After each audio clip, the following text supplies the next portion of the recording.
Vous êtes de plus en plus nombreux à nous suivre à travers le monde sur YouTube et sur sangoyacongo.com. En tout cas, ce n'est pas moi qui le dis, vous l'exprimez à travers vos sondages.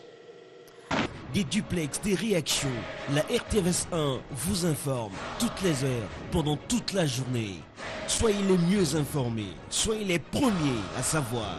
Tous les sujets d'actualité traités avec impartialité. Ici, opposition, majorité, société civile bénéficient d'un même traitement. Vous voulez des vraies informations? Alors, ne ratez plus nos éditions d'info.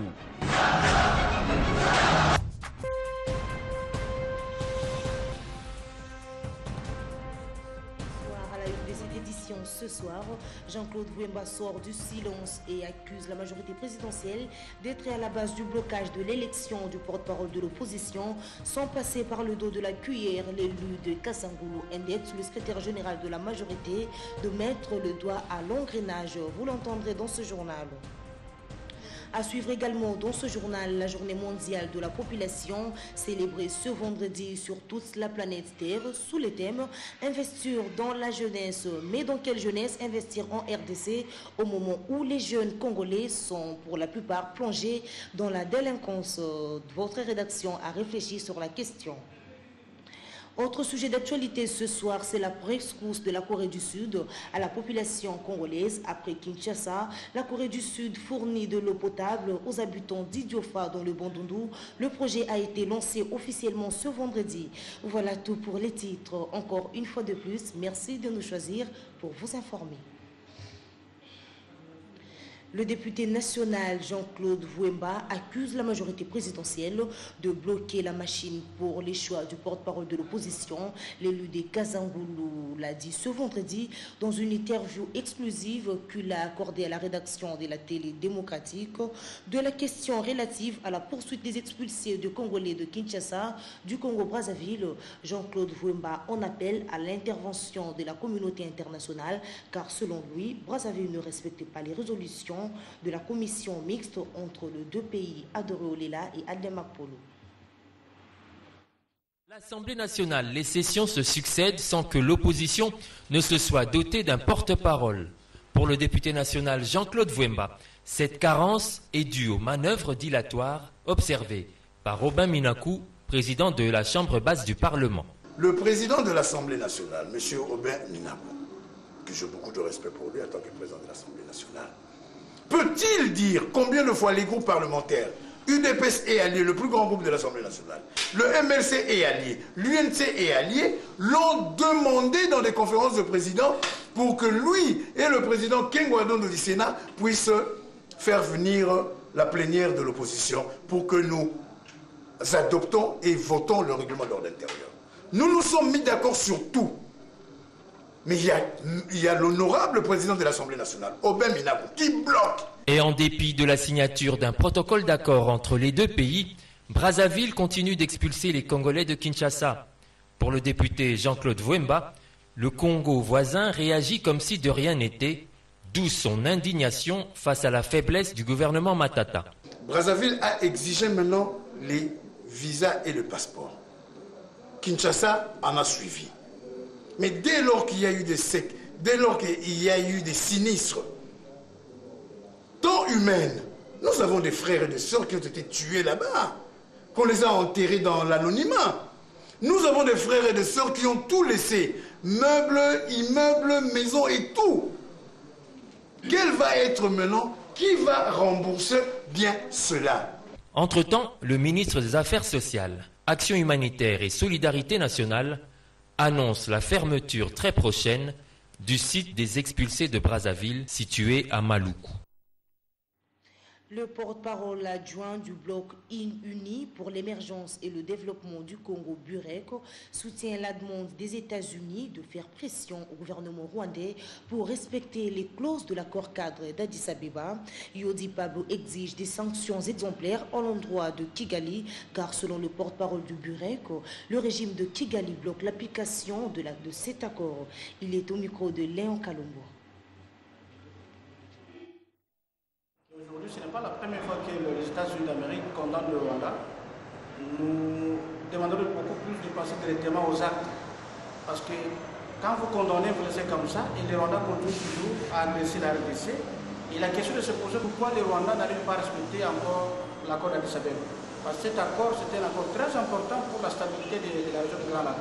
Parce que si aujourd'hui les Rwandais refusent d'accepter ou d'appliquer ou bien de prendre ça en considération cet accord, eh bien, il y aura des répercussions sur le Rwanda. Les États-Unis d'Amérique doivent nous traiter égal à égal avec le Rwanda parce que la RDC, c'est un grand pays que nous devons quand même le dire. Parce qu'aujourd'hui, ici, les États-Unis d'Amérique continuent toujours à interpeller le Rwanda, mais il faut passer directement à la sanction directement de sanctionner le Rwanda pour mettre fin à cette histoire qui se passe à l'est du pays. Parce qu'on en a assez. Nous avons perdu beaucoup de Congolais à l'est du pays. Je vous le disais en titre, le monde entier célèbre ce vendredi 11 juillet la journée internationale dédiée à la population. Cette année, l'accent a été mis sur les jeunes. Investir sur la jeunesse, c'est le thème qui a été retenu. C'est l'occasion justement de réfléchir sur les problèmes de chômage, les grossesses précoces, le banditisme qui affecte les jeunes congolais. C'est ce qui a inspiré la réflexion de ce soir qui a porté la signature de Adam Chemissi. La journée de la population dont la célébration porte cette année sur les jeunes nous pousse à nous interroger sur la politique nationale prévue en matière des jeunes congolais. Visiblement, toutes les politiques et stratégies imaginées pour nos jeunes restent dans les placards des ministères. Aucune vision pour ces jeunes qui voient leur vie pour la plupart être hypothéquée car la République n'offre pas des chances égales. Chaque année, ils sont des milliers, ces jeunes, à fuir le pays pour l'étranger à la recherche du mieux-être. Les conditions sociales en RDC sont tellement rudes que les plus valides vont se réfugier en Angola, au Gabon et ailleurs, loin du continent. Ceux qui terminent leurs études ne trouvent pas d'emploi. Le taux de chômage a dépassé les limites du tolérable. Des licenciés sont devenus, pour la grande majorité, des commerçants, des chauffeurs de taxi. Aujourd'hui, les jeunes attendent tout des pouvoirs publics. Ils continuent à attendre un lendemain meilleur, annoncé qui ne vient toujours pas. Beaucoup le disent, l'État a aussi sa part de responsabilité sur la délinquance juvénile qui résulte du chômage et de l'oisiveté. Les filles mères se comptent par dizaines. Les enfants de la rue continuent à faire la loi dès la nuit tombée, en plein centre-ville. Pourtant, il existe tout un ministère chargé de la jeunesse. Pourquoi aucune politique en matière de jeunes n'est préconisée? Les jeunes sont employés abusivement par les expatriés. Consolation, les jeunes sont employés abusivement par les expatriés. Les jeunes n'ont plus de repères, plus de modèles. Pour noyer leurs soucis d'une vie difficile, les jeunes passent leur temps dans les débits de boissons, les bistrots du quartier. C'est dans la bière que beaucoup cherchent à trouver une certaine consolation. Ils ne sont ni encouragés ni encadrés. La RDC aspire à devenir un État émergent. C'est fort de sa jeunesse que ce rêve pourrait se réaliser.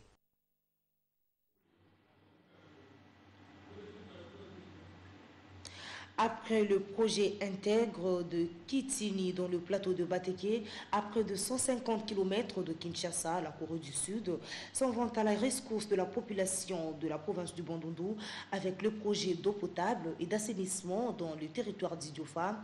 Le lancement officiel de ce projet, qui bénéficie de l'appui financier et technique de la Corée du Sud, est intervenu ce vendredi au cercle de Kinshasa. Léon Kalombo.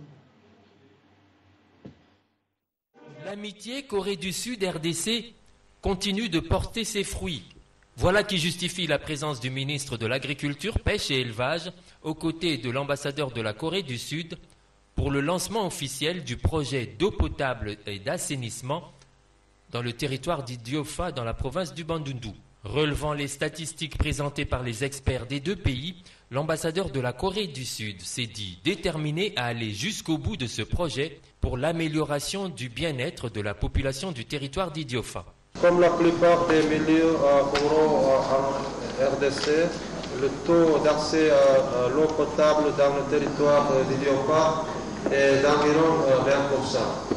Selon les statistiques obtenues auprès des zones de santé du territoire d'Idiofa, Le taux de maladies d'origine hydrique dans ce territoire varie de 11% à 33%.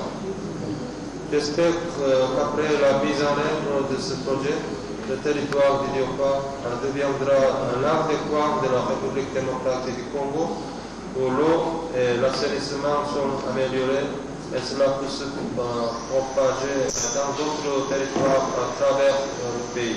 Ce projet cadre parfaitement avec la révolution de la modernité, déclare le ministre de l'Agriculture, Pêche et Élevage, avant de revenir sur les objectifs spécifiques du dit projet.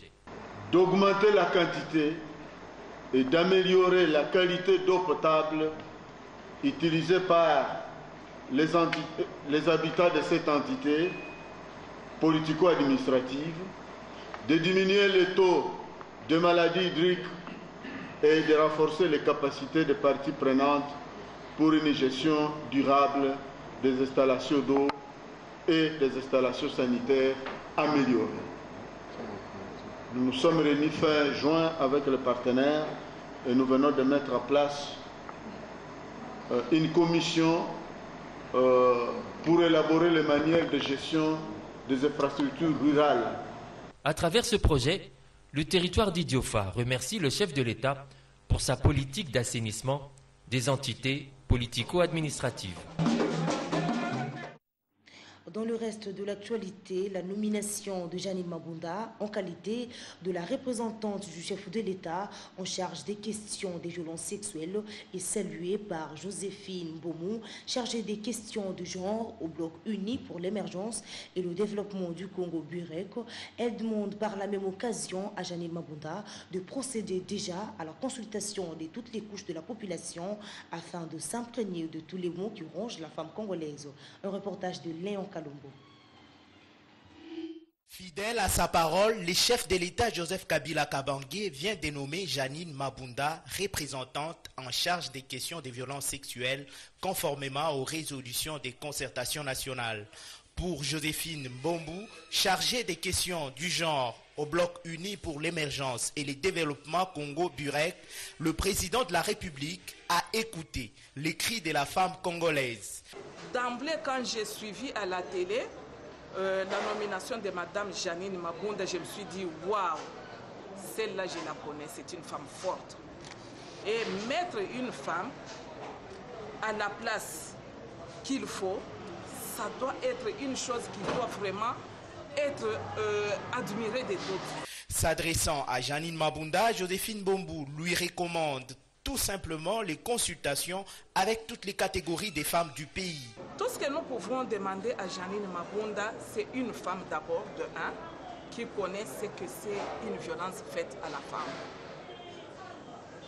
Elle est dans la peau d'une femme. De deux, nous allons lui demander d'être toujours en synergie avec les structures des femmes aussi qui s'occupent de la question des violences des femmes pour avoir plus des matières qui peuvent lui permettre de bien aborder la question. La mission est certes difficile, déclare-t-elle, mais avec le piste déjà tracé aux concertations nationales, les trains semblent être sur les rails.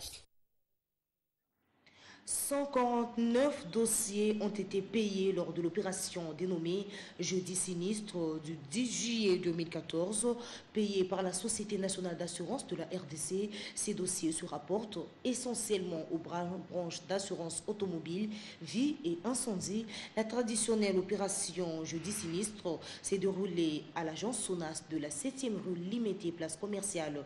Un reportage de Diomersi Kanyonga et Pichu Kokola. Services de la Société nationale d'assurance en République démocratique du Congo ont régularisé 149 dossiers des assurances ce jeudi 10 juillet 2014. 3 produits de la SONAS étaient concernés par cette traditionnelle opération dit jeudi sinistre. Il s'agit de l'assurance automobile, vie et incendie. Cette pratique pousse plusieurs personnes à s'assurer auprès de la SONAS car en cas de déclaration des sinistres, elles rentrent dans leurs droits. Je suis venu en fait pour couvrir le dommage ou sinon les sinistres qu'ont subi mes clients. Et c'est comme ça qu'à ces jours, la SONAS, c'est vrai qu'il y a des difficultés Mais à ces jours, la SONAS fait beaucoup d'efforts pour pouvoir s'acquitter en fait, de ses devoirs sociaux. C'est comme ça que nous sommes là. Nous avons été payés par la SONAS pour le compte de nos clients. Ça, j'insiste, je dis c'est pour le compte de nos clients. J'appelle le public de vouloir s'assurer à la SONAS. La SONAS paye. Le paiement de ces dossiers est la conséquence de la prise en compte de toutes réclamations des clients de la SONAS en déclaration des sinistrés. La SONAS a déjà commencé sa campagne qui a débuté depuis le mois de juin dernier. Cette campagne s'étend à Kinshasa, Bakongo, au Katanga et le Sud Kivu. En matière électorale, le président de la Ligue nationale pour les élections libres et transparentes, Jérôme Bonso, vient de publier un ouvrage intitulé « Marketing et gestion des partis politiques, stratégie pour la conquête, l'exercice et la conservation du pouvoir issu des élections démocratiques ». Préfacé par le professeur Elikia Mbokolo, cet ouvrage est indispensable pour des élections apaisées en RDC. L'ouvrage a été porté sur fond baptismal ce vendredi à l'hôtel Vénus de Kinshasa. Irène Makindo. Exercer et conserver le pouvoir issu des élections démocratiques à tous les échelons de la vie nationale, sans démagogie, tricherie et compromission. C'est le leitmotiv de la publication de l'ouvrage « Marketing et gestion des partis politiques ». L'auteur de ce livre, Jérôme Bonso, analyse en profondeur le contexte, la débâcle organisationnelle et l'instrumentalisation politique des échéances électorales de 2006 et 2011. Pour l'auteur, la réussite ou l'échec des scrutins est tributaire de la qualité de leur planification. La négation, le rejet total est aussi un perdant. Mais toutefois, qu'est-ce qu'on remet? Je suis d'accord avec vous maintenant. Les stratégies, les méthodes, les tic-tac. De son côté, le professeur Philippe Biyoya souligne que ce livre s'avère être un instrument idéal pour la promotion de l'éducation électorale et de la culture démocratique en RDC. L'on cherche des problèmes parce que l'œuvre humaine est toujours perfectible. C'est sur quoi l'on pourrait à l'avenir en fait revenir pour essayer de rendre plus complet. Et comme c'est un travail d'un activiste, ce travail demande qu'il fasse l'objet des séminaires. Des séminaires, même si les gens l'achètent, mais je pense que la LINALIT devrait organiser des séminaires pour faire approprier sa contribution aux participants à ces différents séminaires, et ça sera la meilleure façon de produire la culture démocratique. Le livre de Jérôme Bonso se veut un creuset du savoir, un vade-mecum, bref, un véritable outil de travail. Ainsi donc, le baptême du dit livre permet à la LINALIT d'ouvrir ipso facto ses portes à une grande et nouvelle maison d'édition en République démocratique du Congo. Parlons de la société à présent à Kinshasa. La question de loyer se pose avec acuité. Les bailleurs exigent des locataires jusqu'à plus de 10 mois de garantie locative. Pour y mettre fin, le gouvernement provincial avait accordé en novembre 2013 un moratoire aux bailleurs et locataires afin de revoir à la baisse jusqu'à 3 mois la garantie locative. Moratoire qui a expiré depuis le mois d'avril dernier, et pour aider la population à éviter les amendes et autres pénalités prévues par la loi, la Ligue de locataires mène une campagne de sensibilisation de proximité sur le terrain. Jean-Clément Conco. S'il vous plaît, Korono Pango, garantie ezali 3 mois. Bosomba contrat de bail.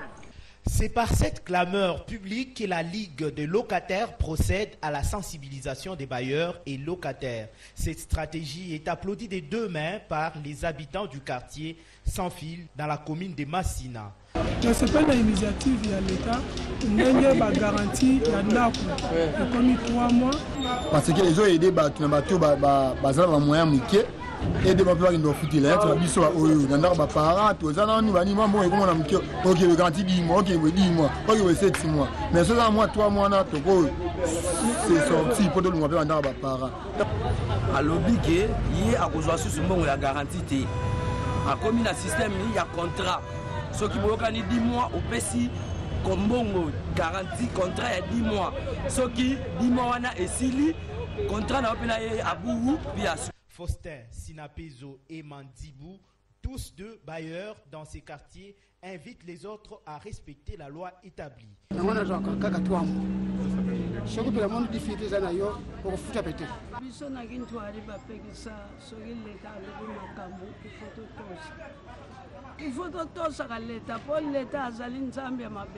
Chantal Seailunga a quant à elle présenté les statistiques des personnes sensibilisées qui s'élèvent à 144 bailleurs et 84 locataires, dont 30 ont déjà rempli leur obligation d'achat du contrat des bails.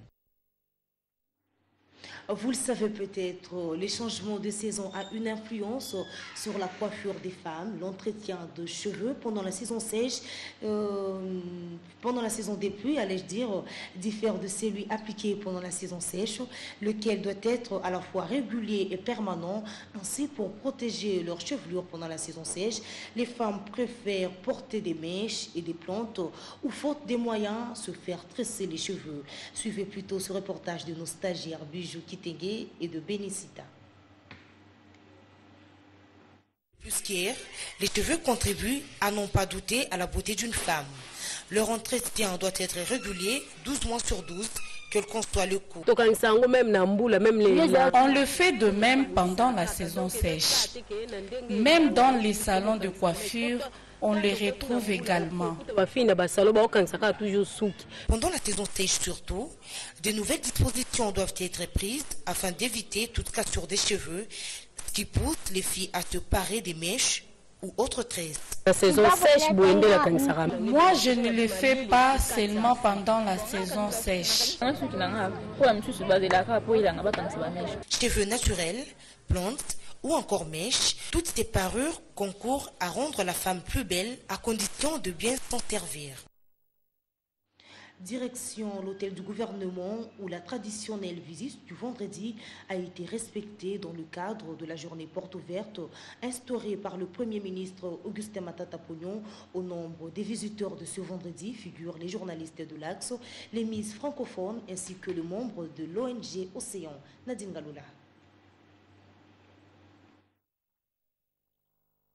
Ils étaient au total 109 personnes constituées des journalistes de l'ACP, de Miss francophones et membres de l'ONG Océan venus visiter les lieux où travaillait et habitait le premier ministre de la République démocratique du Congo. Visite des locaux de l'hôtel du gouvernement terminée, ils ont été tout de suite rejoints par le Premier ministre Matata Ponyo dans la salle de la galerie photo. Une occasion pour la délégation de l'ACP de présenter ses doléances au Premier ministre couché dans un mémorandum. Notre visite, Excellence Monsieur le Premier ministre, est l'expression de notre soutien aux multiples réalisations de votre gouvernement que nous tenons à saluer de vive voix ces jours. Daignez accepter que nous saisissions cette occasion pour présenter à votre Excellence les problèmes majeurs de l'Agence congolaise de presse qui se résument notamment en l'insuffisance et l'obsolescence de l'outil du travail. Matata Ponyo, qui a accordé une oreille attentive aux doléances de ses vis-à-vis, n'a pas dérogé à la règle. Il les a exhortés à aimer le travail et dans la rigueur. Nous allons regarder votre cahier des charges. Nous allons voir. Il y a des choses qui ne sont pas impossibles, qu'on peut faire facilement, d'autres on peut les programmer dans le temps. Le plus important, c'est que vous le sachiez, si l'économie continue comme ça, même votre agence sera modernisée. Au Miss francophone, le chef du gouvernement a demandé de promouvoir l'excellence et les valeurs morales de la République. Pour les Miss, je vous remercie pour le travail que vous faites. La beauté, ça fait aussi partie de la vie. La beauté, elle est universelle, donc il faut aussi promouvoir. Et on félicite les jeunes filles pour votre beauté. Mais soyez modèle. Hein? Vous savez, vous représentez une nation. Et soyez digne, soyez responsable. Et pour que votre beauté soit plutôt le symbole de reflet d'une nation. dans le sens positif. C'est au jardin rénové de la Primature que s'est soldée cette visite où les hôtes de Matata Pogno ont admiré la beauté des œuvres d'art qui s'y trouvent. Il s'agissait bien sûr des journalistes de l'ACP. Restons toujours dans le couloir de la Primature après avoir remporté le titre de champion du monde WBC dans la catégorie lourd léger lors du combat commémorant le combat siècle entre Mohamed Ali et Foreman. Le boxeur congolais Junior Ilunga Makabu a présenté ses médailles au Premier ministre Matata Pogno. À l'occasion, il a sollicité l'appui du Premier ministre pour la réussite de ces projets. Les détails dans cet élément que nous propose Nadine Galoula.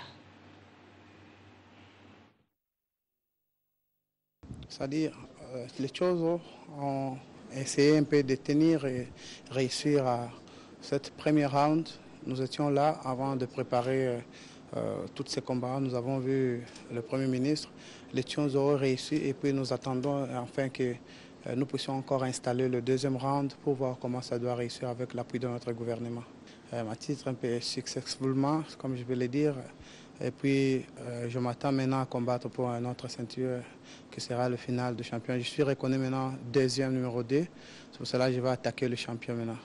Je suis lourd léger, le champion est polonais, c'est pour cela d'ici là, dans un mois, le contrat sera signé et ce sera populaire partout sur l'internet dans le monde. Et puis c'est pour un titre mondial que tout le monde doit voir et ça va se passer plus de 57 chaînes de TV partout dans le monde. C'est pour cela que je suis venu d'abord voir le Premier ministre pour avoir son appui, son assistance financièrement, matériellement et tout notre appui. En tout cas, il m'a bien accueilli et puis nous attendons que les réactions et les rappels, c'est ça, ce que je peux dire. Nous voudrons premièrement que notre pays aille de l'avant. C'est pour cela que j'ai été encouragé. Il m'a montré la joie, et il était calme, j'ai beaucoup aimé, c'est ce que je peux dire. C'est-à-dire nous attendons que l'appui de notre gouvernement puisse faire encore plus mieux, afin que nous puissions faire plus que ce que nous avons maintenant.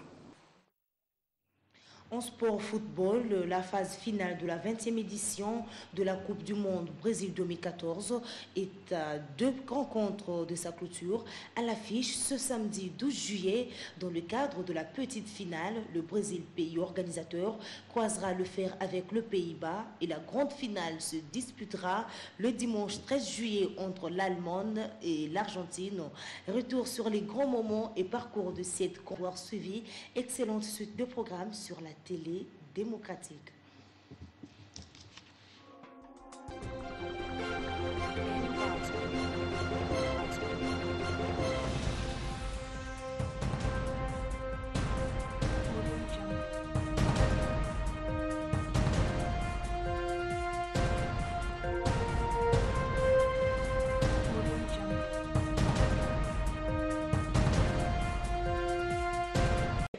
Vous êtes de plus en plus nombreux à nous suivre à travers le monde sur YouTube et sur sangoyakongo.com. En tout cas, ce n'est pas moi qui le dis, vous l'exprimez à travers vos sondages. Merci de nous suivre partout dans le monde à travers surtout le site internet sangoyakongo.com. Bienvenue sur la télé démocratique.